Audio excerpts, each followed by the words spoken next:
بسم اللہ الرحمن الرحیم۔ السلام علیکم ورحمۃ اللہ وبرکاتہ۔ الحمد للہ وکفی وسلام علی عبادہ الذین اصطفی، اما بعد۔ حاضرین و ناظرین، یہ درس نمبر 1627 ہے اور آج سورۃ السجدہ کی 2 آیتوں کی تلاوت اور تشریح کی جائے گی، آیت نمبر 4 اور 5۔ چلیے سب سے پہلے ہم ان 2 آیتوں کی تلاوت کرتے ہیں، لفظی ترجمے اور ترجمے کے بعد تشریح کرتے ہیں۔ اعوذ باللہ من الشیطان الرجیم، بسم اللہ الرحمن الرحیم۔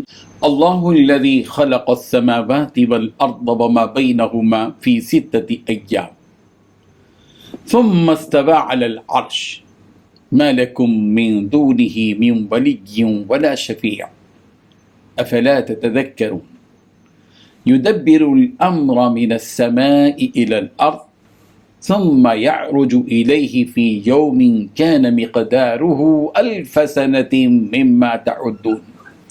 صدق اللہ العظیم۔ لفظی ترجمہ یوں ہے، اللہ الذی، اللہ وہ ہے جس نے خلق السماوات، آسمانوں کو پیدا کیا، والارض، اور زمین کو، وما، اور ہر چیز کو جو بینہما، ان دونوں کے درمیان میں ہے، فی 6 ایام، 6 دنوں میں، ثم استویٰ، پھر وہ مستوی ہو گیا، علی العرش، عرش پر، ما لکم، نہیں ہے تمہارے لیے، من دونہ، اس کے سوا، من ولی، کوئی دوست، ولا شفیع، اور نہیں کوئی سفارشی، افلا تتذکرون، کیا پھر بھی تم نصیحت حاصل نہیں کرتے؟ یدبر، وہ تدبیر کرتا ہے، الامر، سارے معاملے کی، من السماء، آسمان سے، الی الارض، زمین تک، ثم یعرج، پھر وہ معاملہ چڑھتا ہے، الیہ، اسی کی طرف، فی یوم کانا، ایک دن میں کہ ہے، مقدارہ، اس کی مقدار، 1000 سنۃ، 1000 سال، مما، اس حساب سے جو تعدون، تم شمار کرتے ہو۔ ترجمہ یوں ہے، اللہ ہی تو ہے جس نے آسمانوں اور زمین کو، اور جو چیزیں ان دونوں کے درمیان میں ہیں، سب کو 6 دن میں پیدا کیا، پھر عرش پر جا ٹھہرا، اس کے سوا تمہارا نہ کوئی دوست ہے اور نہ ہی سفارش کرنے والا، کیا تم نصیحت نہیں پکڑتے؟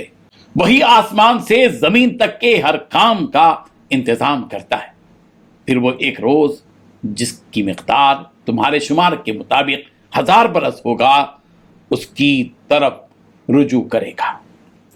ان 2 آیتوں میں 6 باتیں بتلائی گئی ہیں۔ پہلی بات، اللہ وہ ہے جس نے آسمانوں اور زمین کو اور اس میں موجود ساری چیزوں کو 6 دن میں پیدا کیا۔ دوسری بات، پھر وہ اللہ عرش پر مستوی ہوا۔ تیسری بات، اس کے سوا نہ تمہارا کوئی رکھوالا ہے اور نہ ہی کوئی سفارشی۔ چوتھی بات، کیا پھر بھی تم نصیحت پر دھیان نہیں دیتے؟ پانچویں بات، وہ آسمان سے لے کر زمین تک ہر چیز کا انتظام خود کرتا ہے۔ چھٹی بات، پھر وہ کام ایک ایسے دن میں اس کے پاس پہنچ جاتا ہے جس کی مقدار گنتی کے حساب سے 1000 سال ہوتی ہے۔ بزرگان محترم، پچھلی آیتوں میں اس بات کا ذکر گزرا کہ اللہ تبارک و تعالیٰ نے نبی رحمت صلی اللہ علیہ وسلم کو نبی بنا کر بھیجا تاکہ وہ لوگوں کو اللہ کی وحدانیت کی جانب بلائے۔ تو جب اللہ تبارک و تعالیٰ کی وحدانیت کی طرف بلایا جائے گا تو اس کی وحدانیت کو ثابت کرنے کے لیے کچھ ایسی نشانیاں بھی ہونی چاہیے جسے انسان اپنی آنکھوں سے بھی دیکھ سکے، لہذا انہی نشانیوں کو ان آیتوں میں بیان کیا جا رہا ہے۔ چنانچہ اللہ تبارک و تعالیٰ کے خالق و مالک ہونے کی نشانی یہ ہے کہ اس پروردگار نے ان آسمانوں اور زمین کو اور جو کچھ بھی ان کے درمیان میں ہے سب کو، چاہے وہ چاند ہو، سورج ہو، دن ہو، رات ہو، ستارے ہو، بادل ہو، ہوا ہو، دھوپ ہو، چھاؤں ہو، درخت ہو، شجر ہو، حجر ہو، پانی ہو، جو کچھ بھی ہو، ان تمام چیزوں کو صرف 6 دن میں اللہ تبارک و تعالیٰ نے پیدا کیا۔ حالانکہ اللہ تبارک و تعالیٰ چاہتا تو پلک جھپکنے کی دیر میں سب بنا دیتا۔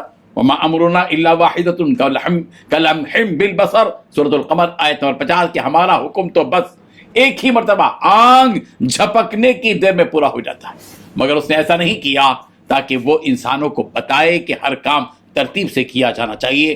اور یہاں جن 6 دنوں کا تذکرہ ہے، اس سے یہ دنیا والے 6 دن مراد نہیں ہیں بلکہ آخرت کے دن ہیں، جو کہ دنیا کے حساب سے 1000 سال کا ایک دن ہوتا ہے۔ جیسا کہ حضرت ابن عباس رضی اللہ عنہ نے فرمایا کہ ان 6 دنوں کا ایک دن جس میں اللہ تبارک و تعالی نے صرف ان سب چیزوں کو پیدا کیا دنیا کے 1000 سال کے برابر کا ہوتا ہے۔ پھر جب اللہ تبارک و تعالی ان سب چیزوں کو جب اللہ تبارک و تعالی ان تمام چیزوں سے فارغ پروردگار ہو گئے تو پھر وہ اپنے عرش پر مستوی ہو گئے۔ مستوی کا اصل معنی تو بیٹھنے اور سیدھا ہونے کے آتے ہیں، مگر یہاں وہ معنی مراد نہیں لے سکتے، کیونکہ جو کوئی بیٹھتا ہے یا سیدھا ہوتا ہے تو اس کی ایک حد ہوتی ہے اور ہم اسے اپنی آنکھوں سے دیکھ بھی سکتے ہیں، مگر اللہ تبارک و تعالیٰ کی ذات ان سب چیزوں سے بالکل پاک ہے۔ لا تدرکہ الابصار وہو یدرک الابصار، سورۃ الانعام آیت نمبر 103، کہ کوئی آنکھ اسے پا نہیں سکتی بلکہ وہ سب کو پا لیتا ہے۔ لہذا ہمیں ان تمام باتوں میں نہیں جانا چاہیے کہ اللہ تعالیٰ کیسے عرش پر مستوی ہوا وغیرہ وغیرہ، بس ہمیں اس بات کا یقین ہونا چاہیے کہ وہ جیسے بھی مستوی ہوا وہ اس کی شان کے لائق ہے، ہمیں اس کے مستوی ہونے کی کیفیت کا علم نہیں ہے۔ یہاں ایک سوال یہ ہے کہ اللہ تبارک و تعالیٰ نے زمین پہلے پیدا کی یا آسمان؟ اس آیت سے ترتیب کا علم ہوتا ہے۔ هو الذی خلق لکم ما فی الارض جمیعا ثم استوى الى السماء فسواهن 7 سماوات وهو بكل شيء علیم۔ وہ اللہ جس نے تمہارے لیے زمین کی تمام چیزوں کو پیدا کیا، پھر آسمان کی طرف قصد کیا اور ان کو ٹھیک ٹھاک 7 آسمان بنایا، اور وہ ہر چیز کو جانتا ہے۔ زمین اور اس سے متعلقہ ساری چیزوں کی پیدائش کا پہلے ہونا اور اس کے بعد 7 آسمانوں کا پیدا کیا جانا اس آیت سے معلوم ہو رہا ہے۔ اللہ تبارک و تعالیٰ کے عرش پر مستوی ہونے کا ذکر دیگر آیات میں بھی ہے۔ سورہ اعراف کی آیت نمبر 54 میں کہا گیا ثم استوى علی العرش، اسی طرح سورہ یونس کی آیت نمبر 3، سورۃ الرعد کی آیت نمبر 2، سورہ طٰہٰ کی آیت نمبر 5 میں بھی یہ مضمون موجود ہے۔ آگے اللہ تبارک و تعالیٰ کفار و مشرکین سے فرما رہے ہیں کہ دیکھو یہی اللہ ہے جس کی ملکیت ہر جگہ قائم ہے، اور جب تم اس دنیا کو چھوڑ کر اللہ تبارک و تعالیٰ کے دربار میں آؤ گے تو کوئی تمہاری سفارش کر کے تمہیں اس کے عذاب سے بچانے والا نہیں ہوگا، اور نہ ہی کوئی ایسا ہوگا جو تمہاری حمایت کر سکے۔ شاید کہ تم لوگ اس بات کو سمجھ کر کچھ نصیحت حاصل کرو اور بت پرستی چھوڑ کر اس ایک اللہ کی عبادت میں لگ جاؤ، کیونکہ وہی اللہ آسمانوں سے لے کر زمین تک سارے کاموں کا انتظام کرتا ہے، اسی کے حکم سے سب کچھ ہوتا ہے، اس کے حکم کے بغیر کائنات کی کوئی چیز ہل نہیں سکتی۔ اس آیت کے بارے میں مفسرین کی مختلف رائے ہیں کہ بعض نے کہا کہ اس سے مراد ہے کہ آسمان سے جو فیصلے ہوتے ہیں وہ زمین پر جاتے ہیں، اور پھر زمین سے آسمان تک اسی ایک دن میں جاتے ہیں جس کی مقدار 1000 سال کے برابر ہے۔ اس سے کہ آسمان اور زمین کے درمیان جو مسافت ہے وہ 500 سال کے برابر ہے، تو آسمان سے نیچے آنے کا حساب 500 سال اور نیچے سے اوپر جانے کا حساب 500 سال، اس طرح 1000 سال کی مقدار مقرر ہوئی، جیسا کہ مجاہد رحمہ اللہ نے کہا۔ اور بعد نے کہا اللہ تبارک و تعالیٰ قضا و قدر کے فیصلے آسمانوں پر فرماتے ہیں، پھر جب اس دنیا میں جو ان پر عمل کرتا ہے اس کا نام اعمال لے کر ملائکہ اوپر جاتے ہیں، اسی کو یارجو الیہ کہا گیا۔ اور جیسا کہ سورہ معارج کی آیت نمبر 4 میں بھی اس کا تذکرہ ہے کہ ملائکہ اور روح القدس اللہ تبارک و تعالیٰ کے پاس کوچ کر جاتے ہیں ایک ایسے دن میں کہ جس کی مقدار 500 سال کی ہے۔ اس کی وجہ بھی بعض نے بیان کی کہ عرش جو ہے وہاں پر صرف فیصلے ہوتے ہیں، وہاں پر سب کام طے کیے رہتے ہیں، اور وہ فیصلے اور طے کیے ہوئے کام اس عرش کے علاوہ تمام جگہوں میں واقع ہوتے ہیں۔ جب وہ کام ان جگہوں میں واقع ہو جائے تو اس کی خبر ملائکہ اللہ تبارک و تعالیٰ کے پاس لے جاتے ہیں۔ اللہ تبارک و تعالیٰ ان حقائق کو سمجھنے کی توفیق عطا فرمائے۔ آمین۔ وآخر دعوانا ان الحمد للہ رب العالمین۔